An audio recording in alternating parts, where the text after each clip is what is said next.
In this video, I'm going to show you how you can troubleshoot Google Sheets app. If you are facing any issue with your Google Sheets app, maybe your app can't open, it is too slow, or it keeps on crashing, then let me show you how you can fix this. If this video helps, please like and subscribe to this channel. Alright, there are quite a number of steps you can take to fix this. First, we need to access Google Sheets app info page, and you can do so by going to settings.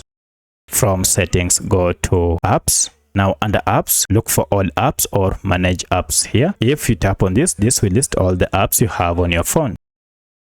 From the list, search for Sheets like that, and here we have our app. Now the first thing you need to do is to go to Pause Stop and tap on it. This will stop any background activities that might be causing the issue. Then go to clear data here and choose clear cache and OK, and finally clear all data. Now here, restart your smartphone, and once you have restarted your smartphone, go ahead, open your Google Sheets app and log in with your current email to start using Google Sheets. Now in most cases, this should be able to fix your issues. However, if you still encounter a challenge, then you need to go to Google Play Store if you are on Android, or App Store if you're on iPhone, and search for your app like that. And if I run my search, now check if we have an update and update your app to the latest version. By doing this, now you should have the latest version of Google Sheets, and this should be able to fix your issues. However, if your app keeps on stopping, then for that you'll need to uninstall your app completely and install it afresh. By uninstalling this app and installing it, this will clear any bugs that might be associated with the Google Sheets app. However, at this point, if you still encounter any challenge, then check and see that you are not using any VPN. If you have any VPN turned on, go ahead and turn it off before you try to use this. This also applies to any proxy or security apps that you might have installed